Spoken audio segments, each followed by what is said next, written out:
नमस्कार, आदाब, सत श्री अकाल, जय भीम, जोहार। मेरा नाम है नवीन कुमार। भारत की संसद में और कहें आजाद भारत की संसद में वो हुआ है जो इससे पहले 15 अगस्त 1947 के बाद कभी नहीं हुआ। जी हां, भारत की नई संसद बिल्डिंग में लोकसभा के भीतर एक ऐसे औजार का इस्तेमाल हुआ है जिसे देखने के बाद हर एक आदमी दंग है। पूरी लोकसभा धुआं धुआं हो गई। संसद के बाहर 2 लोग पकड़े गए, 2 लोग अंदर पकड़े गए। लोकसभा की जो दर्शक दीर्घा थी उससे 2 लोग अचानक से अंदर घुसते हैं जहां सांसद लोग बैठते हैं और जहां कार्यवाही चल रही थी, और अचानक से एक फायर स्टिक ऑन किया जाता है और उसके बाद सब कुछ धुएं में डूब जाता है, हंगामा मच जाता है। और इसके बाद सवाल उठने लगता है भारत के संसद भवन की सुरक्षा पर। लेकिन इसके साथ जो नारे गूंजे हैं संसद के भीतर और संसद के बाहर, उन नारों पर भी गौर करने की जरूरत है, क्योंकि जिस तरीके की यह घटना है उस घटना के बाद एक सवाल यह भी उठा है कि क्या वो लोग जिन्होंने पूरी संसद को 1 सेकंड के लिए स्तब्ध कर दिया, पूरी संसदीय सुरक्षा की व्यवस्था को चार चाक कर दिया, उन लोगों ने अपनी तरफ ध्यान खींचने के लिए जो तरीका अख्तियार किया है वो गलत है या सही है? क्या उसको नैतिक माना जाए, क्या उसको अनैतिक माना जाए, क्या उनकी इच्छा मानी जाए, क्या उनकी मजबूरी मानी जाए? लेकिन इससे आगे का सवाल यह है कि क्या वाकई उनका इरादा कोई हमला करने का था, या फिर वो सिर्फ संसद का ध्यान अपनी तरफ खींचना चाहते थे? वो क्या नारे लगा रहे थे? वो नारे लगा रहे थे भारत माता की जय, वो नारे लगा रहे थे इनकलाब जिंदाबाद।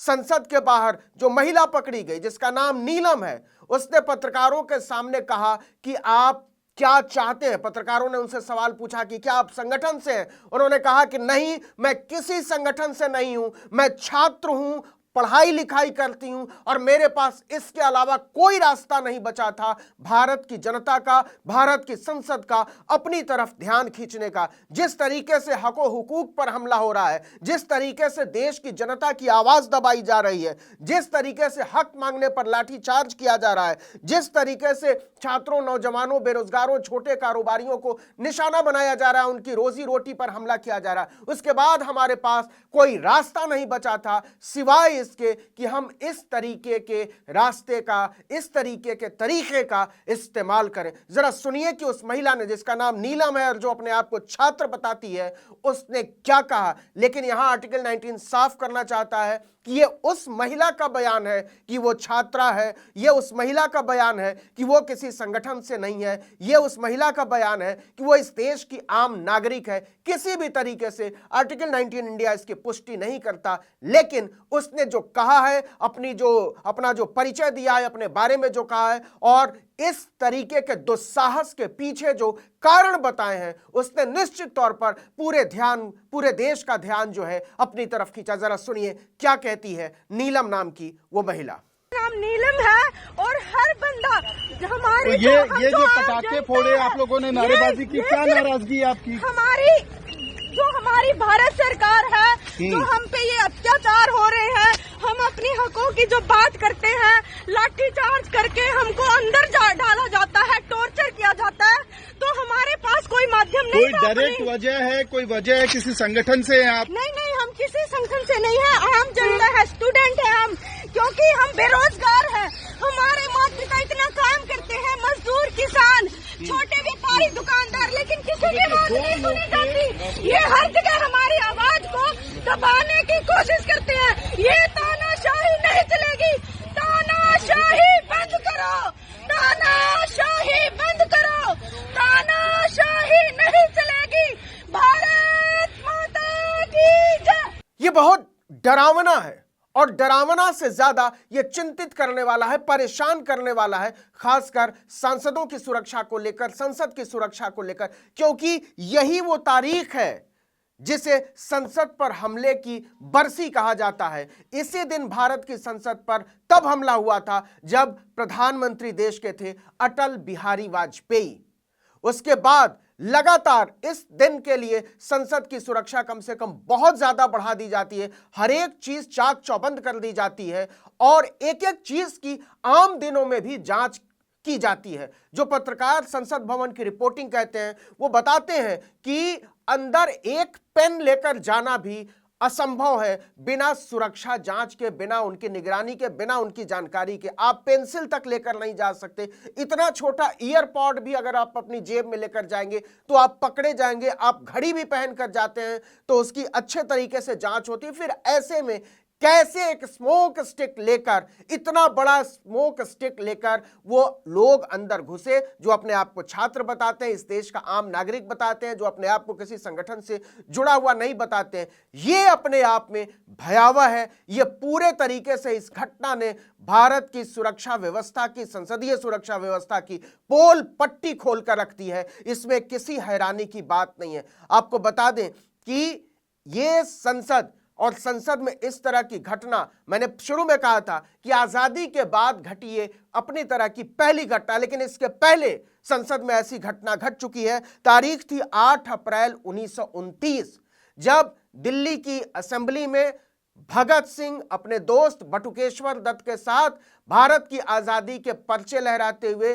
संसद के सेंट्रल असेंबली थी उसमें कूदे थे। और उस समय भी संसद धुआं धुआं हो गई थी, सेंट्रल असेंबली धुआं धुआं हो गई थी। और उन्होंने भी कहा था कि हमारा मकसद किसी को नुकसान पहुंचाना नहीं है, हमारा मकसद लोगों का ध्यान खींचना है। लेकिन अंतर यह है कि उस समय भारत में अंग्रेजी सरकार थी, अंग्रेजों का राज था और भारत एक गुलाम देश के तौर पर दुनिया में जाना जाता था। लेकिन इस समय भारत में लोकतंत्र है, एक चुनी हुई सरकार है जिसे भारत के लोग चुनते हैं और एक संविधान का रास्ता है, उसके जरिए यह सरकार चलती है। तो क्या दोनों के बीच कोई साफ अंतर है? 1929 के 8 अप्रैल की वो घटना और 2023 की यह घटना, दोनों के बीच बुनियादी अंतर क्या है? क्योंकि उस समय भी इनकलाब जिंदाबाद के नारे लगाए गए थे, उस समय भी भगत सिंह ने भारत माता की जय के नारे लगाए थे और इस समय भी भारत माता की जय के नारे लगाए गए हैं। क्या नारा लगाया गया है? संविधान बचाओ। क्या नारा लगाया गया है?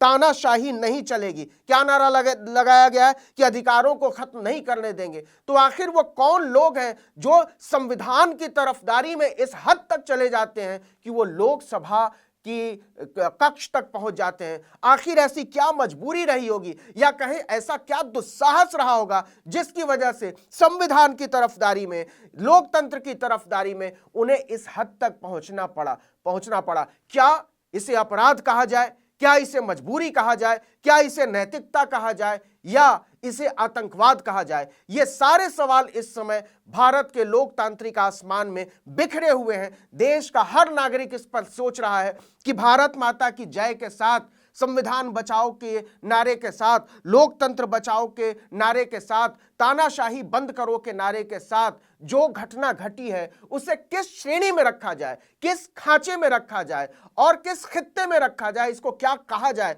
सुरक्षा एजेंसियां जांच कर रही हैं। लगातार संसद गर्म है, लोग सोच रहे हैं, आम नागरिक भी सोच रहे हैं, सांसद भी सोच रहे हैं, अधिकारी भी सोच रहे हैं और सुरक्षा एजेंसियां भी सोच रही हैं कि आखिर जो लोग पकड़े गए हैं वो कौन लोग हैं, उनकी शिनाख्त क्या है। और कमाल की बात यह है, जरा सोचिए कि अगर ये चार के चारों लोग अगर मुसलमान निकलते तो क्या होता? तुरंत पाकिस्तान का एंगल आ जाता, तुरंत जो है भारत तेरे टुकड़े होंगे की याद दिलाई जाने लगती, तुरंत जो है मुसलमानों के खिलाफ एक माहौल बनाया जाने लगता। लेकिन ये इसलिए अलग तरह का मामला है कि ये सारे के सारे लोग गैर मुस्लिम हैं। और इससे भी ज्यादा क्योंकि लोकसभा के अंदर दर्शक दीर्घा में बैठने के लिए सांसद की अनुमति चाहिए, उसकी इजाजत चाहिए, उसको सिग्नेचर करना पड़ता है पर्ची पर। और ये जो सिग्नेचर किया था इनकी एंट्री के लिए, ये खुद भारतीय जनता पार्टी के सांसद ने किया था। 2 बार के सांसद उन्होंने साइन किया था। उनका नाम है प्रताप सिम्हा और वो मैसूरू से चुनकर आते हैं। 2 बार के सांसद भारतीय जनता पार्टी के सांसद की मंजूरी के साथ उनके जानकारों ने संसद में एंट्री ली, वहां उस लोकसभा को धुआं धुआं किया, स्मोक स्टिक के साथ अंदर आए और संसद की सुरक्षा व्यवस्था को तार तार करके रख दिया। इसलिए टेलीविजन चैनल के जो लोग हैं वो बड़े कंफ्यूज हो गए, उनकी समझ में नहीं आ रहा है कि क्या किया जाए, क्योंकि अगर इसमें मुसलमान होते तो उन्हें शायद ज्यादा सुविधा होती माहौल बनाने में, उन्हें ज्यादा मजा आता। जो देखिए कि बाहर जो एक स्मोक स्टिक पकड़ा गया, उसके लिए उसकी छीना झपटी होने लगी रिपोर्टर्स के बीच में, एक दूसरे से झपटने लगे लोग, जबकि वो क्राइम सीन से मिला हुआ सामान था, वो पुलिस की जांच का विषय है, उस पर फिंगरप्रिंट की जांच होनी चाहिए थी। लेकिन रिपोर्टरों ने एक P2C करने के लिए आपस में, किसी चैनल का नाम नहीं ले रहा हूं, आप समझते होंगे, सारे बड़े चैनलों ने बंदर की तरह छीना झपटी, और किसी की समझ में नहीं आ रहा था कि ये जो है क्राइम सीन से मिला हुआ सामान है, उन लोगों से मिला हुआ सामान है जिन्हें अपराधी माना जा रहा है। पुलिस उसके फिंगरप्रिंट की जांच करेगी और उससे मिलान किया जाएगा, तब जाकर उसको ठोस सबूत के तौर पर पेश किया जा सकता है अदालत में। लेकिन चैनलों के रिपोर्टरों को इतनी समझ में नहीं, इतनी अकल नहीं थी, तो उन्होंने एक P2C करने के लिए छीना झपटी मचा दी। कोई किसी से छीन रहा था, कोई किसी से छीन रहा था, किसी तरीके से एक बस उसको दिखाते हुए हम P2C। ये शर्मनाक है, ये फूहड़ है, ये मजाक है टेलीविजन चैनलों के। उनको ट्रेनिंग देनी चाहिए कि आप जब रिपोर्टिंग पर जाएं और जब क्राइम सीन की रिपोर्टिंग करें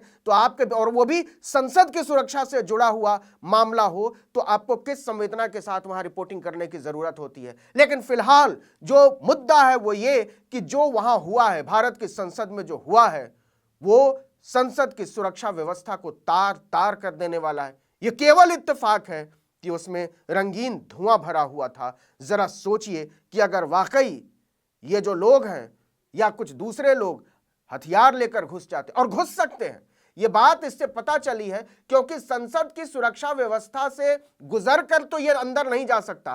कहा जा रहा है कि हो ना हो अंदर के लोगों की इसमें मिली भगत है, और इसीलिए वो अंदर पहले से मौजूद था और उसको लेकर गैलरी में पहुंच गए। लेकिन ये सारे सवालों के जो जवाब हैं वो एक पुख्ता जांच के बाद ही सामने आएंगे। लेकिन ये नारा लंबे समय तक भारत के इतिहास में गूंजता रहेगा, जो लोकसभा में और उससे बाहर गूंजा है कि तानाशाही बंद करो। कौन तानाशाही कर रहा है? संविधान बचाओ तो कौन संविधान को खत्म कर रहा है? अधिकारों को बचाओ तो कौन अधिकारों को खत्म कर रहा है? ये सारे सवाल, और इन सवालों के जवाबों पर भारत के लोगों की नजर रहेगी, भारत की सुरक्षा एजेंसियों की नजर रहेगी, और हमारी सामूहिक नैतिकता से ये सवाल जवाब मांग रहे हैं। हमको, आपको, इस देश के सांसदों को, इस देश की संसद को, इस देश के नागरिकों को, इस देश के अधिकारियों को निश्चित तौर पर इस सवाल के जवाब के बारे में आज नहीं तो कल सोचना पड़ेगा। इस वीडियो में इतना ही, लेकिन अगर आपने आर्टिकल 19 इंडिया को अब तक सब्सक्राइब नहीं किया तो फौरन कीजिए, बेल आइकॉन दबाइए, घंटी जैसी आकृति लाइक कीजिए और कमेंट करके बताइए हमारा वीडियो आपको कैसा लगा।